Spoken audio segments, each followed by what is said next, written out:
Good morning, everyone. Thanks so much for joining us today for Mondays with Mark. A few housekeeping announcements, particularly for those of you who are joining us for the first time. Camera and mic. Kindly turn off your camera and mute your microphone or your phone so that there are no distractions for Mark and his guest or the other attendees this morning. Questions, comments. We welcome both. There are two ways that you can bring them to our attention. The first is in writing. Either enter them in the chat function in Teams. It's the little conversation looking bubble on your screen at the top. Just click on that and type in your question, and we'll monitor the chat throughout our time together this morning. Options here, both of which will permit towards the end of the program. Either raise your hand and indicate it's okay to do so. You may unmute yourself. And if you're on the phone, you can unmute by entering *6. Until then, we ask that you remain muted so we can hear our guest and our host. Without further ado, I introduce our host for Mondays with Mark, our district director here in Rhode Island, Mark Hayward. Take it away, Mark. Thank you very much, Lana. It's great to be back with everybody. Everybody wants to know why Bob and I did not do this a few weeks ago. Of course, I had COVID unexpectedly. So, and that was probably my worst day, Bob, and as the Monday. So I said, I can't do this. But Bob Sestito, believe it or not, he is, if I threw a rock, he's probably less than 50 feet from where I'm actually sitting. We share the same wall of windows in the federal building, and we see each other very frequently in the hallways. And, and everybody talks about OSHA, Bob, as to the big boogeyman.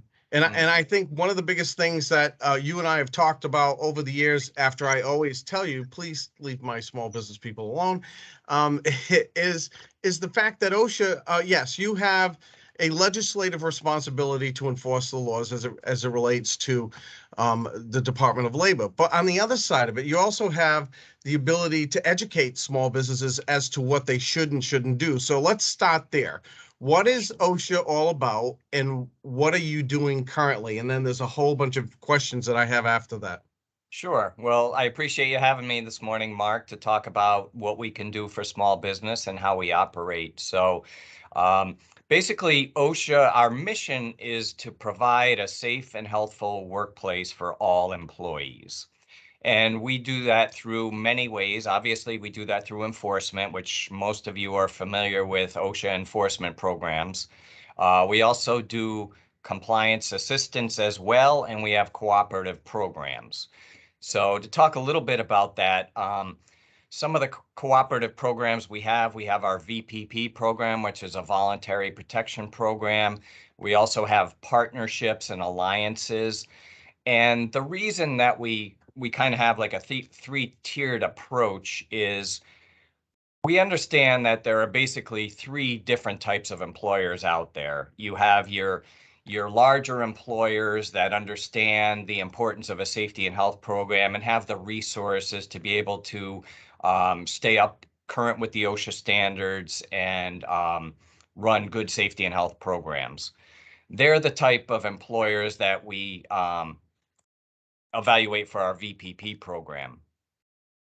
We also have the employers who don't have the resources or don't understand the importance of safety and health. They look at injuries and OSHA violations as a cost of doing business.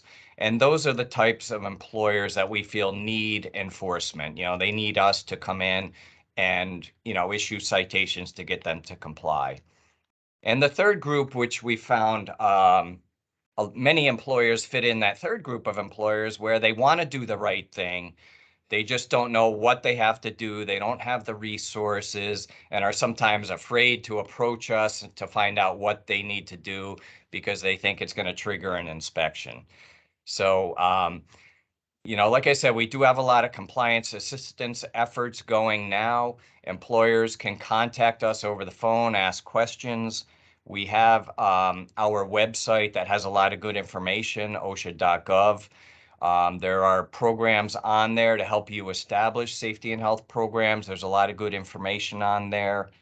We also have a bi-monthly newsletter. It's called Quick Takes. You can go on our website and sign up for that. and you get this bi-monthly newsletter to keep you up to date on what's going on with OSHA, any new regulations that might be coming out, any new initiatives. We're also on Twitter, so you can go on there and see what's going on. Locally, we have some other things going on. We have our Safer Alliance. That's the Safety Alliance for furthering educational resources. And what that is we meet once a month, the first Wednesday of every month. And most of the employers in that alliance are from the construction industry. Right. This alliance has been going on for approximately 15 years, where we talk about, obviously the last couple of years, there was a lot of talk about COVID. Some of you may have seen that there's a big emphasis with heat-related hazards. We've been having some discussions on that. So any small employer, if you're interested in joining that Safer Alliance, feel free to contact us. We can give you that information. And another resource that we'll talk about in more detail is the Rhode Island Consultation Service that can come out at your request and do an evaluation of your safety and health programs. Bob, what triggers an inspection? Many things can trigger an inspection. So the biggest priority that we have is what we call imminent danger situations. So frequently we get phone calls or we get e-complaints. Anybody can go onto our website and file an electronic complaint. And if we get a complaint that's alleging an imminent danger, workers up on a roof without fall protection, or workers in a unprotected excavation, or something that sounds like imminent danger, we will send somebody out there immediately. We also take complaints and referrals. We get a lot of referrals from police departments, fire departments, safety and health professionals, occupational physicians. If the police or fire department respond to a serious accident, they'll usually call us. We'll send somebody out to investigate. So when you talk about accident, you're not talking about an automobile accident. You're talking about an Correct. industrial accident. Industrial accident, yeah.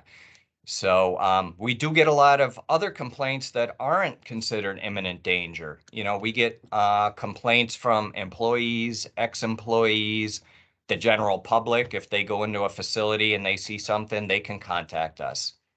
What's the At that, percentage of those? And I apologize for stopping you, but that's okay. because I mean, anybody can make a complaint. They're crosswise with a business, and I'm going to get them back. I'm going to send OSHA after them. Sure.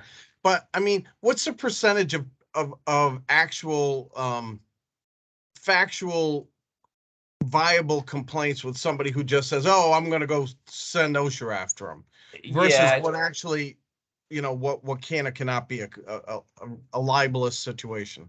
sure. We see a little of both. It's hard to put a number on the percentage wise, but we do get a lot of complaints from employees and ex-employees, and we evaluate those. So for instance, if an employee makes a complaint and they tell us or they certify in writing to us that they are a current employee and they're alleging a violation of an OSHA standard, we're required by law to go out and conduct an inspection. We do get a lot of anonymous complaints or complaints from ex-employees. And at that point, we have to evaluate what their allegation is. If it doesn't sound like an imminent danger and they won't give us their name or they're not a current employee, a lot of times we'll handle those as what we call an inquiry. What we'll do is we'll call the employer on the phone and we'll say, hey, we received a complaint about this issue. We are asking you to investigate and send us a written reply within 5 working days on whether you found that the allegation is unfounded, or if it was in existence, what you did to correct it. So we ask them to send us something in writing. We evaluate their response. If it looks adequate, we close it out. If they don't respond or we're not satisfied, we may contact them again for more information, or we may send an inspector out there.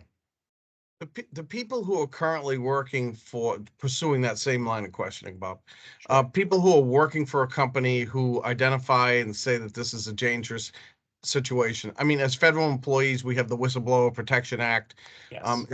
If we do something like that, which is frequently used, what is the protection for an employee of a company if they do raise some of these concerns? Yeah, they do have protection under the OSHA Act. There's what we call Section 11C of the OSHA Act, says that the employer cannot discriminate against employees who either file a safety and health complaint with the employer or call OSHA. So what the process would be is an employee could contact us and say, hey, I filed a complaint. I feel I'm being discriminated against. We have a whole group of whistleblower investigators throughout.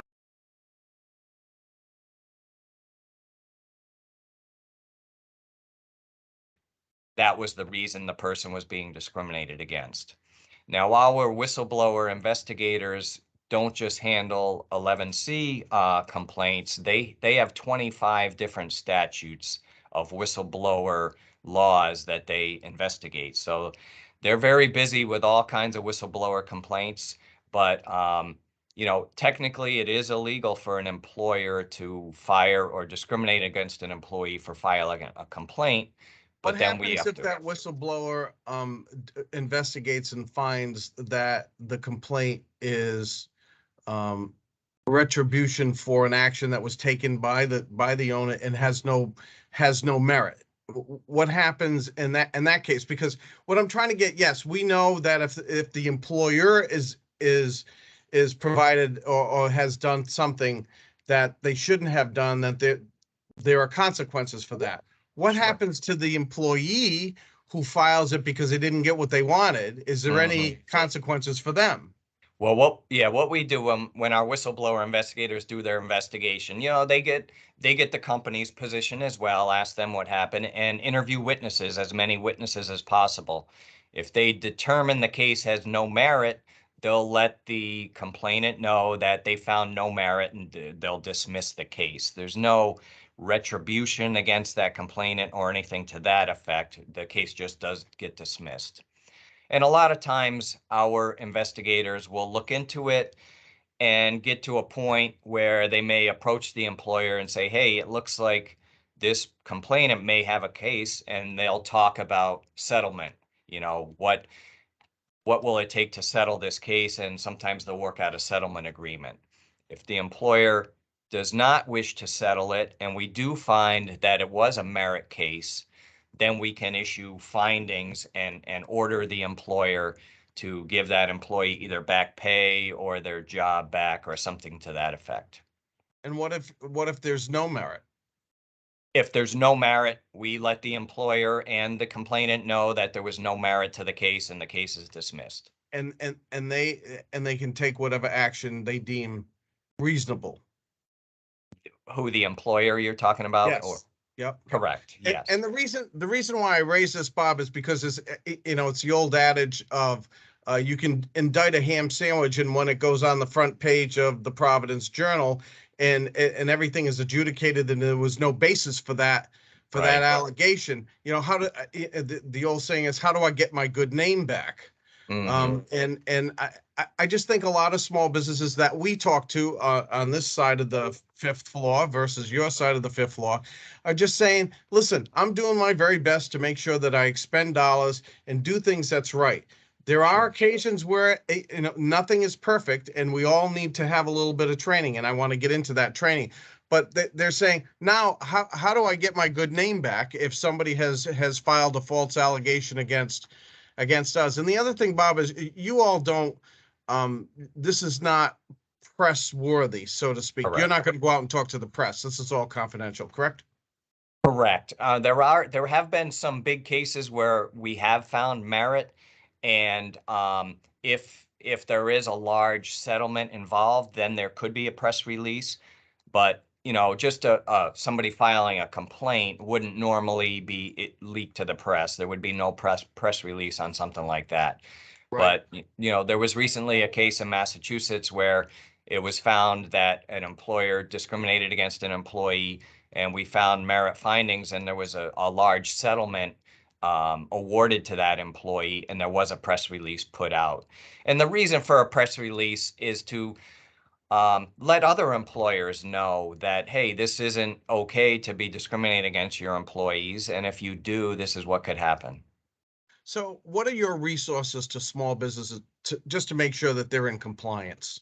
Sure. What our resources are, we have our website, we have the newsletters, we do have our Safer Alliance that meets the first Wednesday of every month. We also have a New England Roundtable that's for all of New England every Wednesday morning from 9 to 10:15. They do a Teams call like this with a different topic. For instance, this Wednesday, they're going to talk about loading dock hazards. So if anybody's interested, I can get them that information. It's a partnership with our education center based up in Keene State, New Hampshire. Mhm. Um, we do have the State of Rhode Island Consultation Service, which I mentioned earlier. So the way that that works is that each state has developed a consultation service to help small employers comply with the OSHA standards. And it is not actually run by OSHA employees. For instance, in Rhode Island, that consultation service is run by the Rhode Island Department of Health. They have their Rhode Island Department of Health OSHA consultation program. So an employer could contact them and say, hey, I just started a new business. Yep. I don't know what I need to do to come into compliance. Can you come out and help me? What the consultation program will do is they will go out, they'll do a walk around of the facility, sit down with the employer and say, here's a list of things you need to do to come into compliance with OSHA. There's no citations, there's no penalties. They don't contact us, it's all confidential. So I've had a lot of employers in the past tell me, I don't want to call OSHA into my workplace. And I try and explain to them, well, you're not really calling OSHA, it's the state consultation service, and they don't contact us. So the only obligation that an employer has is if they find serious hazards while they're doing that, you would have the obligation to correct those hazards and notify them that you corrected them. But it is confidential. It's totally between the state and the employer on what the hazards are and that type of thing. So their investigators are trained in our standards, so they know what we require. What are OSHA's inspection priorities and process? You mean types of hazards, that type of Yes. thing? Yeah. So recently, there's been every year OSHA comes out with a agency management plan, hot topics, that type of thing. So for the last couple of years, obviously 10, COVID. 10 things not to do while you're while Yeah. you're um, Obviously, COVID's been a big thing the last couple of years. We did have, some of you may have heard, we had an emergency temporary standard that came out for healthcare facilities. That's no longer in effect. Um, there is a big emphasis with the current administration on heat-related hazards. Right now, OSHA currently has no regulations on heat, but what we do have is what we call our general duty clause, which says the employer has to provide a safe and healthful workplace. So, for instance, what are we talking about on heat that maybe I'm not completely understanding? sure. Heat, what do you mean? It's too hot in this room?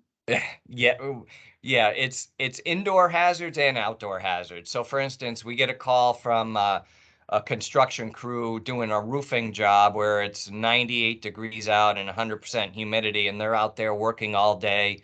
The employer refused to let them take breaks, drink water, that type of thing. Employees are getting ill because of the heat, and the employer isn't providing them, breaks to sit in a shady area. Water, things like that. So also indoors, if employers are working in a foundry or a kitchen or that type of environment, and it's very hot in there, and the employer isn't giving them the chance to cool off and hydrate and things like that. So any type of heat-related hazard, whether it be indoor or outdoor, whether you're exposed to heat-related type hazards. So and I understand that there are some um reference on the OSHA website to this. So do you anticipate, Bob, that are you in a notice of proposed rulemaking at this point in time, and if you are, when do you anticipate that it would come out? Yeah, our rulemaking process is a very lengthy process. Right now, there's what they call an advance notice of proposed rulemaking on heat-related hazards. So it gives it gets published in the Federal Register. It gives all parties the opportunity to make comments or comment on the proposed standard. Then they come out with a proposed rule. Then again, they have to give everybody a certain amount of time to make comments. Then a final rule comes out. It's hard to give a time frame. Normally, it takes years. Um, depending on how many comments there are and how long it takes to go through all the comments, it could be a while. But Do in the you know mean, where you are in this process? I mean, you've already done the advance notice of proposed rulemaking. They've already taken comments in. yeah, Has the I agency now responded to those, or has the comment period ended, or where are we? yeah, I haven't seen a proposed rule yet. That's normally Okay. the next step. So there'll be a proposed rule, then there'll be comments on that. Um, But OSHA has put out what we call a national emphasis program. So they really Okay. want us going out there, doing inspections when we get complaints about heat-related issues. And even though we don't have a regulation, we do have what we call the general duty clause. So what that means is Right. if we can identify um, a serious hazard, that's what we call a recognized hazard, and the employer has not taken reasonable steps to protect employees, and there's a feasible way to abate that hazard, we can issue a citation to that employer, not under a specific regulation, but under that general duty clause. And we've done so over the summer. We've issued a few citations for heat-related hazards. And I know there are some people out there go, why is Mark so interested in this one particular rule? And I mentioned to Bob before we actually started this program the fact that I've received, and as you know, Bob, we have a number of companies that uh, uh, make products here in the state of Rhode Island that Sure. are specific to temperature, heat related, cooling. And they over the weekend, they actually, when they found out that you were going to be on the program, and sent a series of questions, of which I've now gotten most of them in, as Okay. to where OSHA stood as it relates to a potential heat notification or notice of proposed rulemaking, because they are prepared to provide for adjustments to the products that are being used in like you mentioned, kitchens, foundries, wherever it is, that would allow for compliance with the OSHA rules. And that's why I say, and we always kid. I tell Bob all the time, keep your hands off of my small businesses. But there's a lot of occasions where I think we can work together and provide more information to the business community so that they can be in compliance. I don't think Hmm. anybody deliberately, maliciously is just saying, oh, how can I violate the OSHA rules today? I don't think that that's really what's happening. And I think if we continually go back out and say, all right, here's what the rule is, here's what you can do to comply with, and this is what you can do to get up to speed. And I think Lana mentioned it earlier today that we want to do another session with you, Sure. Yep. and just try to do an educational series that will allow us to provide that kind of information to the business community. And I know you're very supportive of that. You can't Oh, go yeah. anywhere. You're on the fifth floor with me. Exactly. Yep. Yeah. And yeah, we like to do that type of thing. We do a lot of outreach compliance assistance, and there are a lot of things, not just heat, that we don't have regulations on, that we've been doing a lot of talks on. The big topics lately in construction, opioids in construction, Right. suicide prevention. That's been a big thing in construction lately. A lot of construction workers are getting hurt, and for whatever reason, they can't take the time off or don't want to take the time off. They get addicted to opioids, and it kind of ties into the suicide prevention aspect of that. So we've been doing a lot of outreach talks on that type of thing. So What do you just hit on a great topic, because sure. clearly opioids and other drugs that are coming across the border are having a tremendous impact. We did a drugs in the workplace with the Rhode Island Manufacturers Association not that Hmm. long ago, and a number of people talked about people who are in the workplace who are taking drugs who are now putting other people in jeopardy because of their addictions to opioids or what have you. Fentanyl is, of course, the one that's Sure. mentioned more often. Do you have programs that can, that's specifically addressed to try to help? I understand you're not part of the, NDP, National Drug Control Policy Committee, but are there things that you're doing that will help manufacturers and small business owners as it relates to opioids and fentanyl and those kind of drugs? Well, we're trying to educate employers on how to identify those type of things, and if they do identify them, what steps they should take.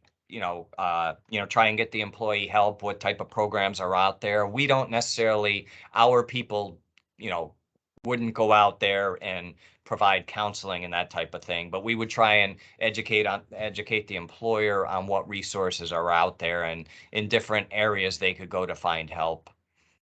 And I know that's been a big topic we've been talking with the Safer Alliance about. Bob, the other thing is penalties.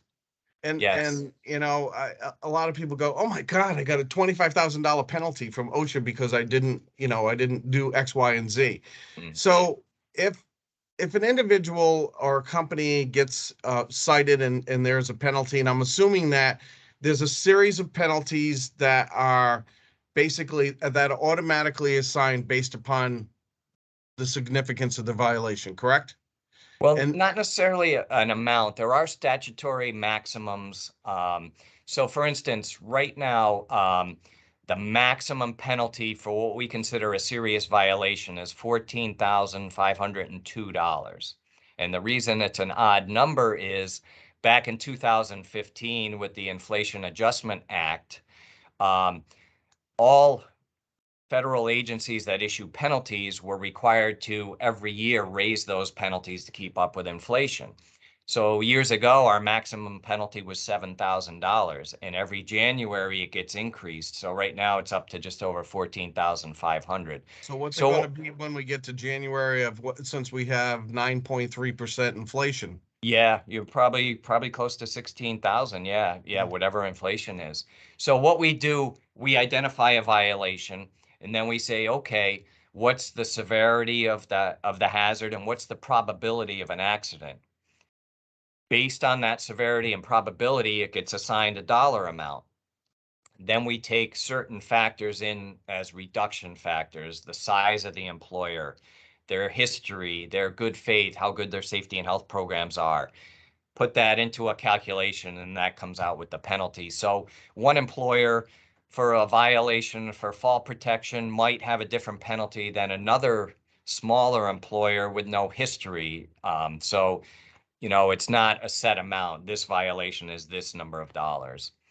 And then, we always get the question, where do those penalties go? So those penalties go into the general treasury. It doesn't help our budget. We get a budget at the beginning of the year, and no matter what penalties we assess, it doesn't affect our budget at all. We have 2 minutes left. If anybody's got a question they want to sneak in, that's why I was telling you, Bob, this half Yeah. hour really flies by. Yep. If you have a question that you want to sneak in, either raise your hand or put it in the chat. I know Lana is monitoring the chat. The funny thing is, are there certain, I know we talked about the construction industry probably being the most prevalent as it Mhm. relates to OSHA, but when we talk about OSHA's ability to look at the landscape. We're talking about across the board, are we not? We're talking about restaurants, we're talking about retail, we're Yep. talking about ADA compliance, we're talking about just about everything across the board as it relates to, if you're a business, you need to comply, correct? Right. We cover all private sector employers. We don't cover municipalities, all private sector employers and federal agencies. So, if we get complaints on a public school or town employees, we refer them to the state of Rhode Island Department of Labor and Training. But we do cover, yeah. And there's no minimum number of employees. If you have one employee, you're covered by OSHA.